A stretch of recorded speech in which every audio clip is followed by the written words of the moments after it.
अल्कालिक ऍसिडच्या acidic कॅरेक्टरचा भाग पाहत असताना एक प्रामुख्याने भाग लक्षात घ्या. पेज नंबर 276 आहे. इट इज नियरली आपलं अर्धा पेज कव्हर झालंय. अर्धा जो तुम्हाला परत एक चार्ट दिलेला आहे येलो आणि फेंट ग्रीन कलर मध्ये आहे तो चार्ट जो आहे हा आपलं सगळं ऍसिडिक कॅरेक्टर झाल्यावर आपण घेऊया. तर 276 च्या ऐवजी आपण 277 कडे वळू आता आणि 276 चा चार्ट हा पुढच्या लेक्चर मध्ये टाकू. आता याच्यामध्ये काय झालं, एक पहिला पिंक कलरचा एक बॉक्स दिलेला आहे तुम्हाला, त्याच्यामध्ये दिलं ट्राय धिस.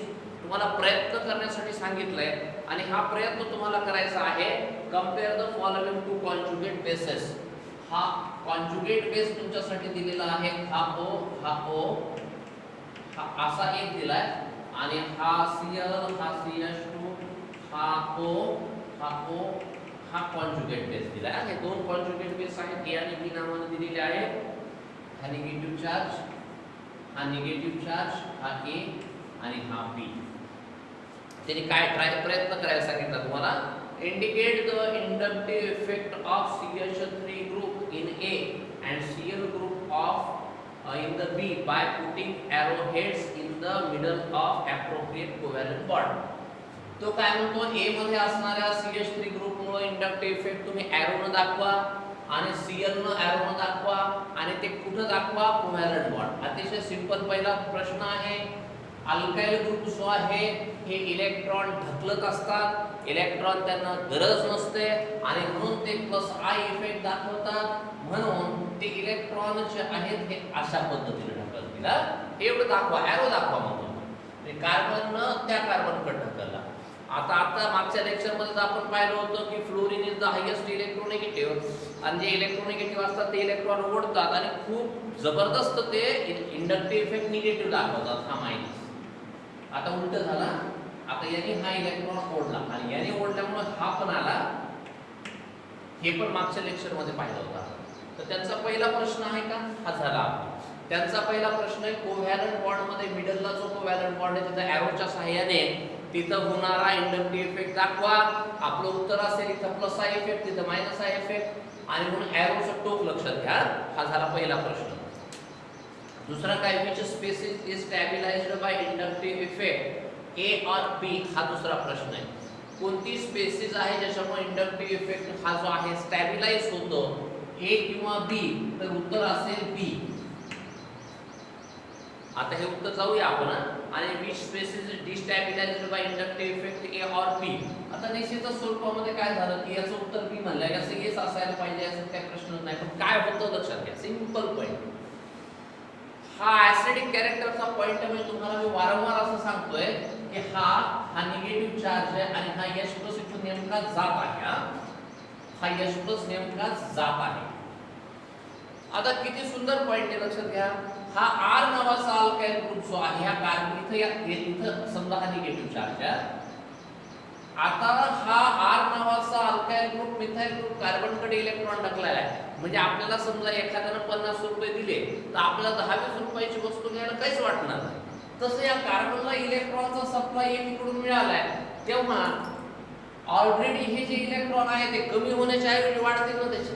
आणि अशा परिस्थितीमध्ये काय होईल, ह्या H+ ला बाहेर जाण्याच्या ऐवजी तो काय विचार करत, बाहेर जाऊन इलेक्ट्रॉनच घ्यायचे. मग इलेक्ट्रॉन जवळच अवेलेबल असतील. आता आपल्या शेजारच्या किराणा दुकानामध्ये एखादी वस्तू अवेलेबल असेल तर आपण 2 किलोमीटर जाणार नाही का, तिथं जाऊन आपल्याला तीच वस्तू घ्यायची आहे. मग अशा वेळेला काय होतं, हा H+ हा बाहेर लवकर जात नाही म्हणून तुलना वीक. सिंपल. मग आता डिस्टॅबिलाइज कोणी केला हा विचार करतो तर मिथाइल ग्रुपनं ह्या कार्बोक्सिलेट एनियनला डिस्टॅबिलाइज केलं. डिस्टॅबिलाइज केलं म्हणजे त्याच्यावरचा निगेटिव्ह चार्ज आणखी वाढवला. उलट तिथं आता मागच्या लेक्चर मध्ये पाहिलं होतं आपण, या कार्बनचे इलेक्ट्रॉन ह्या कार्बननं ओढले, ह्या कार्बनचे इलेक्ट्रॉन Cl न ओढले म्हणून इलेक्ट्रॉन ओढल्यामुळे हा पॉझिटिव्ह चार्ज डिफ्यूज झाला, कमी झाला.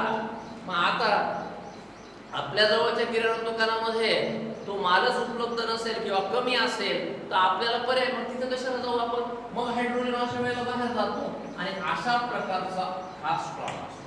म्हणजे मी तुम्हाला एक्स्ट्रा पॉइंट सहित सर्व भाग याच्यावरती पेज नंबर 277 वरचा फर्स्ट पॉइंट जो आहे हा क्लिअर केला झालं. मग आता आपण जाणार आहोत पुढच्या पॉइंटला. आणि हा पुढचा पॉइंट जो आहे, हा पुढचा point use your brain power असा हा पॉइंट आहे. पण तो ब्रेन पॉवर घेण्याच्या आधी त्याचं उत्तर की नाही खाली तुमच्याच त्या पेजवर पिंक कलर मध्ये अतिशय सुंदर दिलंय आणि टेबल नंबर 12.9 पेज नंबर 277 12.9 नावाचा हा टेबल आहे. आणि या 12.9 मध्ये एक अतिशय महत्त्वाचा भाग आपल्याला एक्सप्लेन केलाय आणि मग आपण बेन्झोइक ऍसिड कडे नंतर जाऊ. मोनोक्लोरो ऍसिटिक ऍसिड मी इथे व्यवस्थित लिहितो. मोनोक्लोरो ऍसिटिक ऍसिड, डाय क्लोरो ऍसिटिक ऍसिड आणि ट्राय क्लोरो ऍसिटिक ऍसिड हे तीन आपल्याला दाखवले. तर ऍसिटिक ऍसिड हा Cl, हा CH2, हा COOH, हा Cl, हा CH, हा Cl, हा COOH आणि हा Cl, हा Cl, हा Cl आणि हा COOH. हे पहा हा ऍसिटिक ऍसिड असतो. हा CH3, हा COOH. याच्यातला एक हायड्रोजन काढला तर मोनो झाला, दोन काढले तर डाय झाले, तीन काढले तर ट्राय झाले. याच्या व्हॅल्यूज तुम्हाला दिल्या 2.86, 2.86, 1.26 आणि 0.6. 0.6 या pKa च्या व्हॅल्यू आहेत. आणि तुम्हाला इकडे विचारले स्ट्रेंथ. आताच्या भागामध्ये आपण जर विचार केला तर हा पॉइंट आहे स्ट्रेंथ आणि तुम्हाला इथे दिलाय इनक्रीजेस. आता हा मित्र असं म्हणतो की तुमचं जे बाहेरच्या क्लासेस वाल्यांचे जे वीक पॉइंट आहेत हे तुमचे स्ट्रॉंग पॉइंट्स होणार हे 100%. कारण बाहेर केमिस्ट्रीमध्ये मेकॅनिझम आणि फिजिकल केमिस्ट्री हा वीक पॉइंट आहे. आपल्याकडे आपण मेकॅनिझम म्हणजे आता तुमच्या ऍसिडिक स्ट्रेन मध्ये तुम्हाला पाठातून जाणार हा भाग दाखवतोय मी.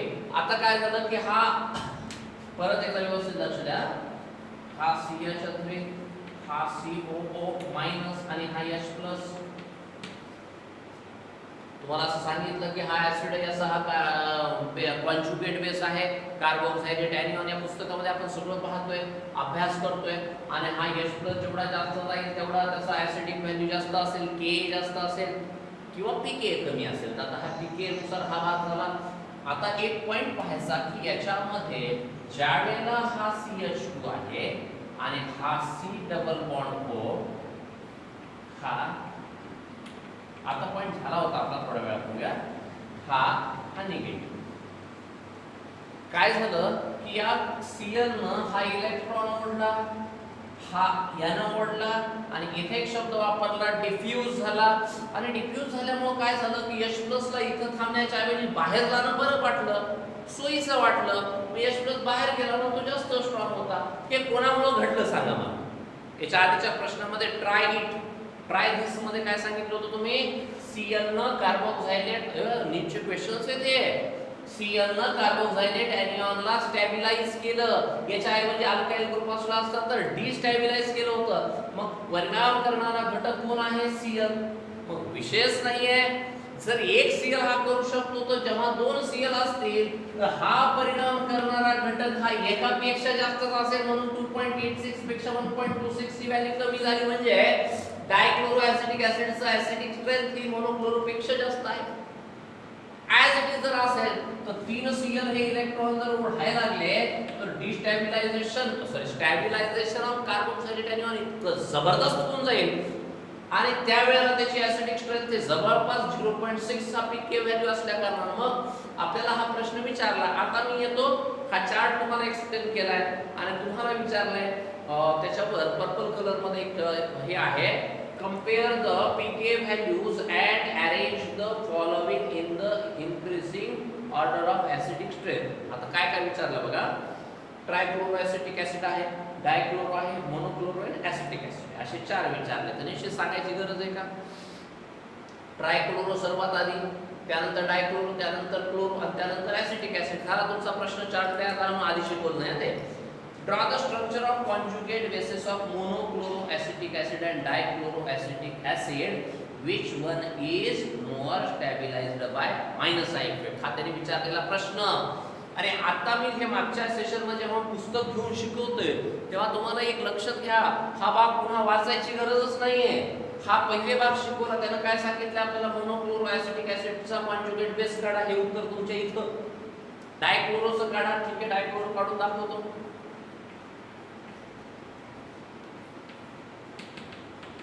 हा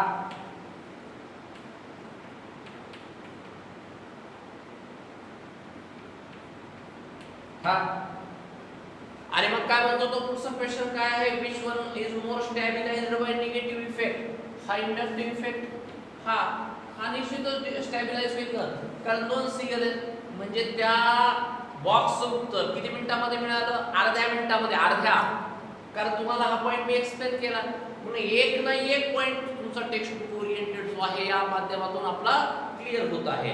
आणि अशा पद्धतीने आपण हा पॉइंट घेतला 277 वर पेज नंबर वरचा 12.9 हा पॉइंट घेतला. आणि आता आपण ऍसिडिक स्ट्रेंथ या भागाचाच वापर करत असताना एक कार्बोक्झाइलिक ऍसिड मध्ये आता बहुतेक एक पॉइंट आपला राहिलेला आहे, तो त्याच पेजवर आहे 277 वरचा. 277 वरचा हा पॉइंट आहे, ऍसिडिटी ऑफ एरोमॅटिक ऍसिड. तिथंच त्या कंपॅरिझन मध्येच आहे तो. Benzoic acid is a simple aromatic acid. From the pK value benzoic acid is, हा सर्वात सिंपल असणारा बेन्झोइक ऍसिड. हा बेन्झोइक ऍसिड 4.2 ही त्याची पीके व्हॅल्यू आहे. आणि या व्हॅल्यू मध्ये we understand that it is stronger than acetic acid, pK 4.76. हा ऍसिटिक ऍसिड पेक्षा स्ट्रॉंग आहे. ऍसिटिक ऍसिडचा 4.76 आहे. जसं पुस्तकात दिले तसंच आपण एक्सप्लेन करतोय.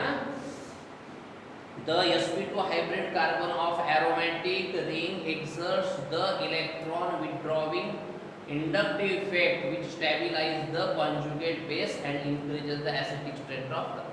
खूप अतिशय सुंदर असा पॉइंट आहे. आणि हा पॉइंट बघा, ह्या दोघांची तुलना करत असताना हा स्ट्रॉंग आहे का नाही, त्याचं उत्तर काय दिलं लक्षात घ्या. हा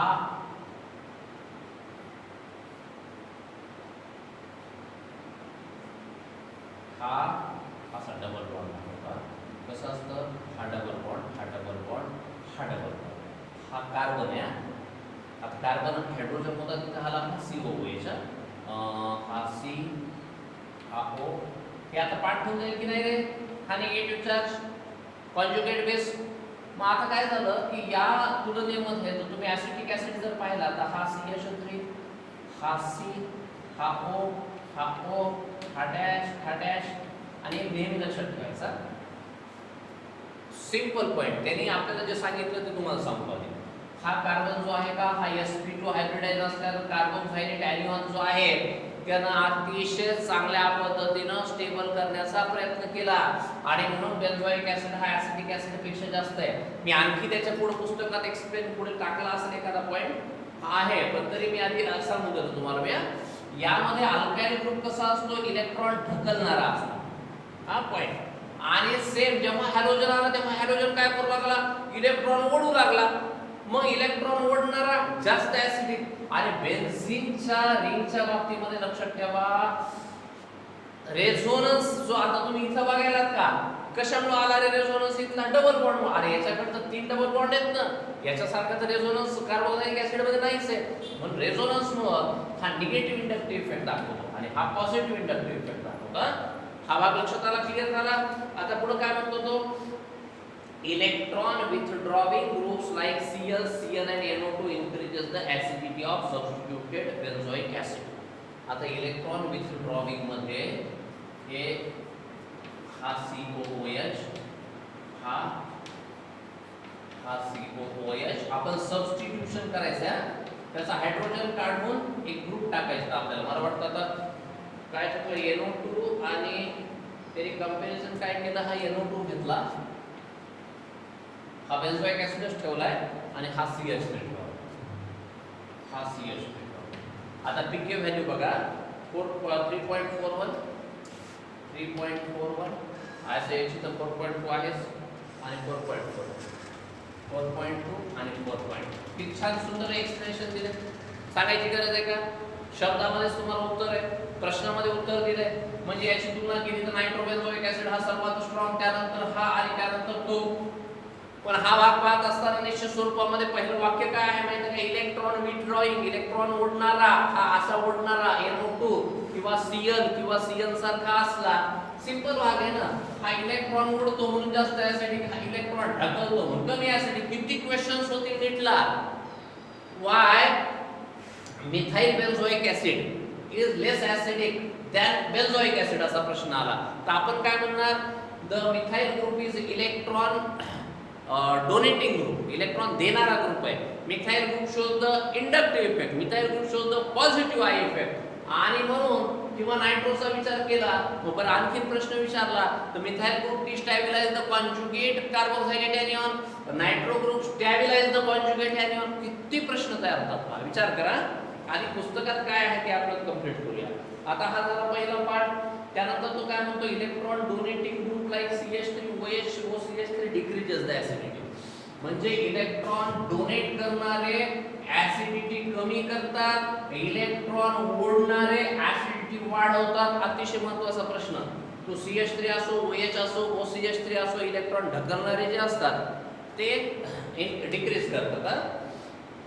आता एक आपल्याला विचारलाय, arrange the following carboxylic acid in order of increasing acidity: meta nitrobenzene, trichloroacetic acid, benzoic acid and alpha chlorobutyric acid. एक ऑर्डर आपल्याला दिलेली आहे. आणि दुसरा भाग आहे arrange the following acid in the decreasing acidity. असा एक पार्ट विचारला. अतिशय सिंपल साध्या स्वरूपामध्ये. पण हा प्रश्न आधी मी घेतो. तो क्वेश्चन मध्ये तुम्हाला जो आहे दिलेला हा आहे पहा, CH ब्युटेरिक ऍसिड आहे. CH3 हा CH हा Cl हा CH2 हा COOH हा एक ऍसिड आहे. दुसरा आहे CCl3 CCl3 CH2 COOH आणि तिसरा आहे ऍसिटिक ऍसिड. आपल्याला काय विचारलंय? कोणाची ऍसिडिक स्ट्रेंथ कशी आहे? Simple point.